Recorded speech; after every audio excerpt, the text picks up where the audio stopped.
Hello everyone and welcome back to my channel. For our video for today, I will be doing a tutorial regarding sa announcement ng GCash regarding sa linking ng PayPal account sa GCash account para tayo ay magkaroon ng 500,000 cash in limit. Mamaya papaliwanag ko yung principles ng cash in limit para hindi po tayo malito at para maunawaan natin yung bagay na ito.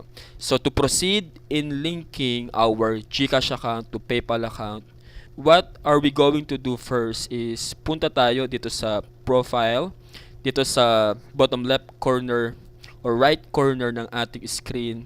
And at the same time, kapag inopen natin yan, ito yung mga options na meron tayo, but we are going to choose my link accounts at i-click lang natin ito, ang my link accounts, at siya ay magpo-proceed sa mga options na pwedeng i-link sa ating GCash account like yung GCash card, yung American Express Virtual Pay, yung PayPal, Payoneer, GCredit, BPI, and Union Bank. So of course, dahil ang ating tutorial for today is about PayPal, we are going to click and choose this option para sa ating linking ng PayPal into our GCash account.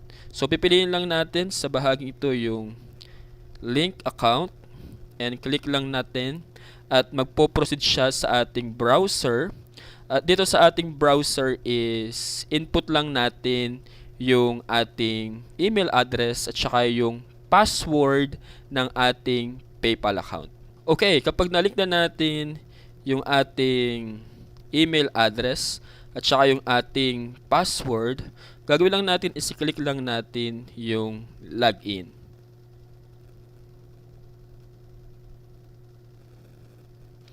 At magpo-proceed na siya sa pinaka notification ng GCash regarding sa ating paglilink ng ating account sa PayPal. So mapapansin natin yung notification niya dito that our PayPal account linking is complete.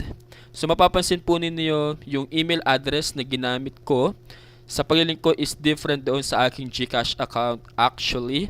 At yung ating registered mobile number sa ating GCash account is visible dito. So after that, click lang natin yung okay para mag-proceed na po tayo. And after that, is mapupunta po tayo dito sa pinaka dashboard ng GCash na kung saan i-allow niya po tayo na mag-transfer ng ating amount from PayPal into GCash. So mapapansin natin yung advisory ng PayPal here, yung ating PayPal Cash in Advisory.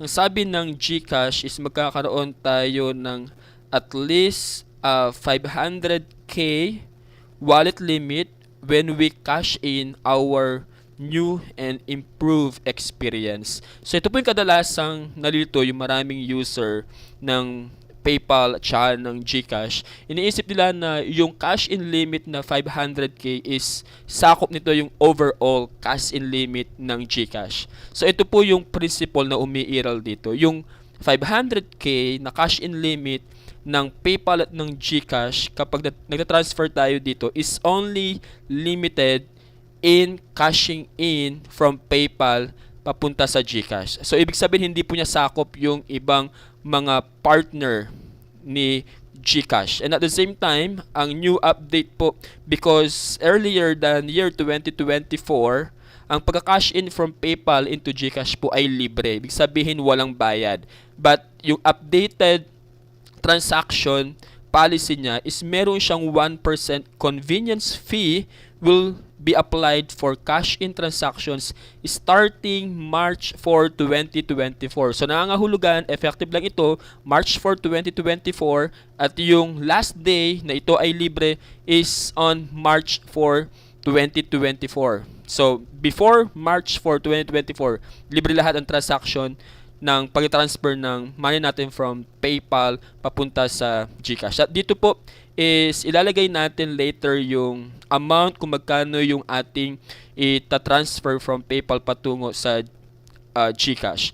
At meron tayong cash in limit na I think sabihin natin ito ay nagkakahalaga ng 500,000 or 499,257.09 at yung minimum cash in amount is 500 pesos. So nangangahulugan po kung yung available balance natin dito ay hindi umabot ng 500 pesos, let us say 499.99 po siya, is hindi po siya pwedeng i-cash out from PayPal patungo sa GCash account po natin. At dito mapapansin po natin ulit yung ating available balance at ito po ay converted na into peso. Okay? Converted na po yan into peso. And at the same time, sabi po ng GCash, only PHP wallet balance is reflected. Convert your PayPal foreign currency to PHP to have it displayed here. So, ibig sabihin, ang lahat na nakita po natin dito is converted na po siya into peso at pwede na po siyang i-transfer. So, itry nating mag-transfer ngayon. So, let us say, mag-transfer tayo ng lahat ng amount ng balance natin which is 972.08. So, mapapansin po ninyo is red pa rin siya at hindi appear yung blue button na next dito. So, ibig sabihin hindi po siya pwedeng mag-transfer. So, what are we going to do? Sa pag-transfer po natin is hindi po natin pwedeng ilagay ang mga available balance natin dito sa part dito. Bakit po? Kasi meron siyang 1% convenience fee. So, nangangahulugan kung gusto natin i-transfer lahat ng ating available balance sa PayPal patungo sa GCash is ibabawas po natin yung 1% convenience fee dito sa amount na nandirito. So, ano gagawin natin dito? So, let us say yung 1% ng 972.08 is, let us say, 9 pesos and 72.08 centavos. So, gagawin po natin, i-round off natin siya into 10 pesos. So, ilagay natin dito is 962.08. So, mapapansin niyo nag-block na siya at naging visible na yung button natin na next. So, ang available balance na pwedeng ilabas lang is 962.08 kasama yung convenience fee. Click natin yung next.